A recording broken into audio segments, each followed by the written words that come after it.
ఈ సమస్త సృష్టిలో అన్ని జీవరాశులు స్వేచ్ఛగా జీవిస్తున్నాయి. అయితే ఇతర జీవుల కంటే భిన్నంగా సక్రమమైన పద్ధతిలో జీవించాలనే ధ్యేయంతో మనిషి కొన్ని నిబంధనలు ఏర్పరచుకున్నాడు. ఈ నిబంధనల వల్ల మానవ సమాజంలో తోటి మనుషులు ఇబ్బంది పడకుండా మనుగడ సాగిస్తున్నాడు. మానవుడు సంఘజీవి. సమాజంతో సంబంధం లేకుండా మనుగడ సాగించడం దుస్సాధ్యం.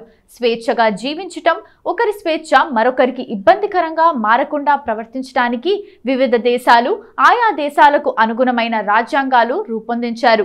అయితే కొన్ని దేశాల్లో మానవ హక్కుల ఉల్లంఘన యథేచ్ఛగా కొనసాగుతుంది. ఉగ్రవాదం పేరుతో కొన్ని సంస్థలు ప్రజల్లో తిరుగుబాటును అణిచివేయటానికి కొన్ని ప్రభుత్వాలు మానవ హక్కులను హరిస్తున్నాయి. ఇలాంటి పరిస్థితులు మారాలి.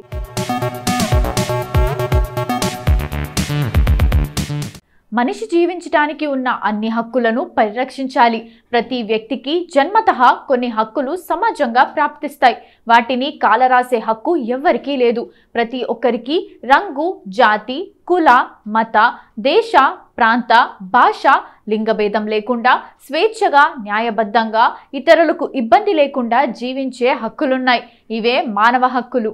ఫ్రాన్స్ రాజధాని ప్యారిస్లో ఐక్యరాజ్యసమితి జనరల్ అసెంబ్లీ విశ్వ మానవ హక్కుల తీర్మానాన్ని 1948 డిసెంబర్ 10న ఆమోదించింది. ఈ తీర్మానం ఆమోదించిన డిసెంబర్ 10వ తేదీని అంతర్జాతీయ మానవ హక్కుల దినోత్సవంగా ఏటా జరుపుకుంటున్నాం. ప్రతి ఒక్కరికి స్వేచ్ఛ, స్వాతంత్రం, అసమానతలు తగ్గించి సకల మానవ హక్కులతో సమానత్వంతో జనజీవన స్రవంతిలో మమేకమై జీవించటమే మానవ హక్కుల దినోత్సవ ప్రధాన ఉద్దేశం.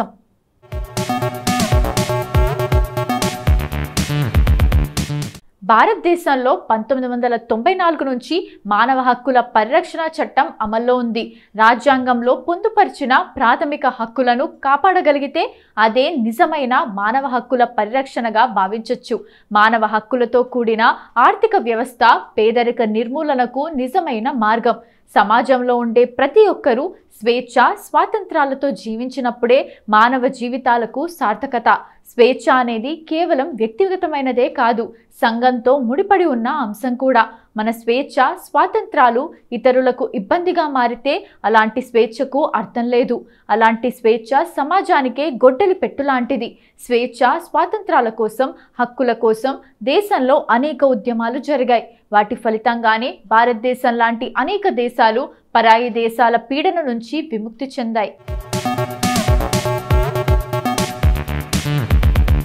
ప్రతి దేశం తమ దేశంలోని ప్రజల మనోభిష్టాలను సక్రమ పాలనకు అనుగుణంగా రాజ్యాంగ రూపంలో కొన్ని నియమ నిబంధనలు ఏర్పాటు చేసుకున్నాయి. ఐక్యరాజ్య సమితి తీరు ఇలాగేనా? ఉగ్రవాదుల బెడతతో నిరంతరం బాధపడుతున్న భారతదేశాన్ని ఐక్యరాజ్య సమితి గాని, అంతర్జాతీయ మానవ హక్కుల సంఘాలు గాని ఏనాడు సరిగా పట్టించుకున్న పాపాన పోలేదు. పైగా మానవ హక్కులను కాలరాస్తున్నారంటూ చాలా కాలం మానవ హక్కుల సంఘాలు భారత్పై విమర్శలు చేశాయి. అగ్రరాజ్యాల్లో జరుగుతున్న మానవ హక్కుల ఉల్లంఘన గురించి ఐక్యరాజ్య సమితి స్పందన పేలవంగా ఉంటుంది. అగ్రరాజ్యాల నిధులతో మనుగడ సాగించాలనే దృక్పథం వల్లో, భయం వల్లో అది వాటి జోలికి పెద్దగా పోవటం లేదు. కొన్ని దేశాల గుప్పిట్లో ఐక్యరాజ్య సమితి కీలుబొమ్మగా మారటం దురదృష్టకరం. ప్రతి ఒక్కరూ చట్టాలను గౌరవించాలి. లేదంటే సమాంతర ప్రభుత్వాలు పుడతాయి. అలాంటి పరిస్థితి చాలా ప్రమాదకరం. చట్ట పరిధిలోనే రాజ్యాంగానికి లోబడి అన్ని సమస్యలు పరిష్కరింపబడాలి. న్యాయం కోసం సుదీర్ఘ నిరీక్షణ మంచిది కాదు. కాలయాపన వల్ల ప్రజల్లో ఓపిక నశించి చట్టవిరుద్ధ చర్యలకు పాల్పడే అవకాశం ఉంటుంది.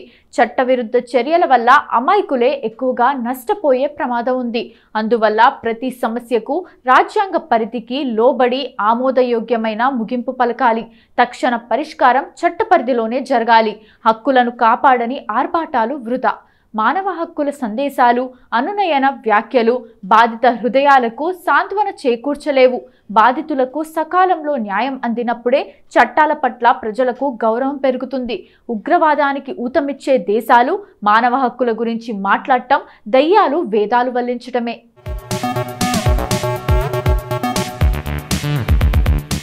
మయన్మార్ ప్రజాస్వామ్య ఉద్యమ నేత ఆంగ్ సాన్ సూకీకి 4 సంవత్సరాల జైలు శిక్ష విధించడం మానవ హక్కుల భక్షణకు నిదర్శనం.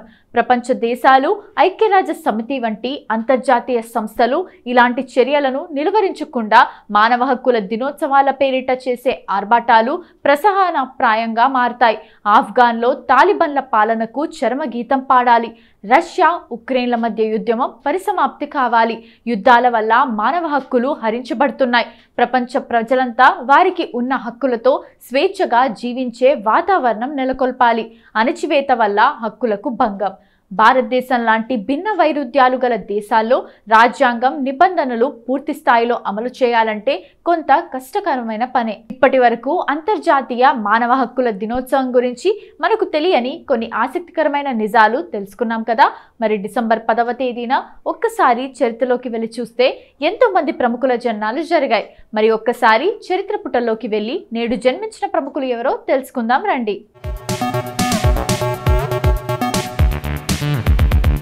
రాజాజీగా పేరొందిన చక్రవర్తి రాజగోపాలాచారి స్వాతంత్ర సమరయోధుడు, రాజకీయవేత్త, స్వతంత్ర భారతదేశపు మొదటి, చివరి గవర్నర్ జనరల్. అతను సంయుక్త మద్రాస్ రాష్ట్ర ముఖ్యమంత్రిగా 1937లో పనిచేశాడు. భారతదేశపు అత్యున్నత పౌర పురస్కారమైన భారతరత్నను పొందిన తొలి వ్యక్తుల్లో ఒకడు. రాజాజీ తమిళనాడు రాష్ట్రంలోని సేలం జిల్లా తోరపల్లి గ్రామంలో 1878 డిసెంబర్ 10న జన్మించాడు. రాజకీయాల్లో రాజాజీ ప్రస్థానం సేలం పట్టణానికి ప్రతినిధిగా ఎన్నికవడంతో ప్రారంభమైంది. 1900లో మొదటి దశాబ్దంలో జాతీయవాది బాలగంగాధర్ తిలక్ పట్ల ఆకర్షితుడయ్యాడు.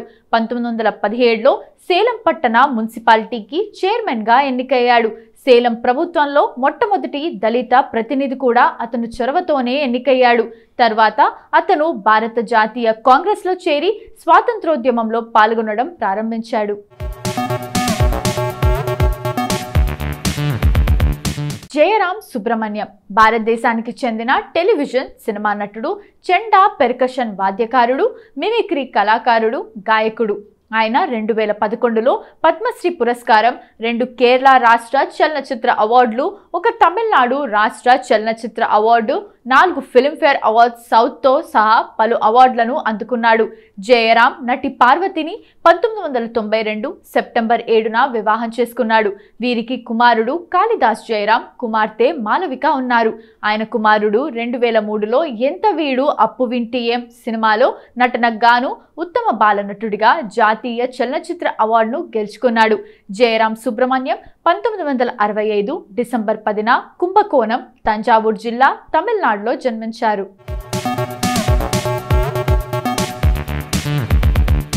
రతి అగ్నిహోత్రి భారతీయ సినిమా నటి. ఈమె 1960 డిసెంబర్ 10న బాంబేలో ఒక పంజాబీ కుటుంబంలో జన్మించింది. ఈమె హిందీ, ఉర్దూతో పాటు తమిళ, తెలుగు, కన్నడ భాషా చిత్రాల్లో కూడా నటించింది. రతి సాంప్రదాయ కుటుంబం నుండి వచ్చిన 10వ ఏటనే మోడలింగ్ చేయటానికి కుటుంబం అనుమతి లభించింది. యుక్త వయసులో ఉండగా తండ్రి ఉద్యోగరీత్యా కుటుంబం మొత్తం మద్రాసుకు బదిలీ అయింది. మద్రాసులో గుడ్ షెఫర్డ్ కాన్వెంట్ పాఠశాలలో చదువుతుండగా రతి పాఠశాల నాటక ప్రదర్శనలో పాలు పంచుకుంది. తమిళ సినిమా రంగంలో ప్రముఖ దర్శకుడు తన కొత్త సినిమాకు హీరోయిన్ కోసం వెతుకుతున్న భారతీ రాజా ఆ నాటక ప్రదర్శన ప్రేక్షకుల్లో ఉన్నాడు. ఈయన రతి యొక్క తండ్రిని కలిసి సినిమా షూటింగ్ 1 నెలలో ముగుస్తుందని హామీ ఇచ్చి తను ప్రారంభించబోయే సినిమాలో రతిని హీరోయిన్గా తీసుకున్నాడు.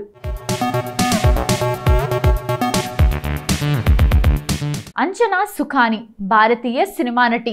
అంజనా డిసెంబర్ 10, 1978న జైపూర్లోని సింధీ హిందూ కుటుంబంలో ప్రీతి, ఓం సుఖాని దంపతులకు జన్మించింది. సుఖాని నటనను కొనసాగించేందుకు తన అకాడమిక్ ప్రయత్నాలను వెనక్కు నెట్టింది. ఆమె కెరీర్ ప్రారంభ సంవత్సరాల్లో ఆమె బాలీవుడ్ సూపర్ స్టార్ అమితాబ్ బచ్చన్తో కలిసి క్యాడ్బరీ డైరీ మిల్క్ చాక్లెట్ల టెలివిజన్ ప్రకటనలో నటించింది. ఘర్ జాయేగి పాట కోసం రీమిక్స్ చేసిన హిందీ మ్యూజిక్ వీడియోలో ఆమె నటనకు కూడా ప్రసిద్ధి చెందింది. ఆమెకు చలనచిత్ర పరిశ్రమకు సంబంధించిన నేపథ్యం లేకపోయినా ఆమె 2007 మల్టీ స్టారర్ బ్లాక్ బస్టర్ చిత్రం సలాం ఏ ఇష్క్ వంటి గణనీయమైన పాత్రలను పోషించింది. దాని తర్వాత ఆమె 2006కి సీక్వెల్ అయిన గోల్మాల్ రిటర్న్స్లో నటించింది.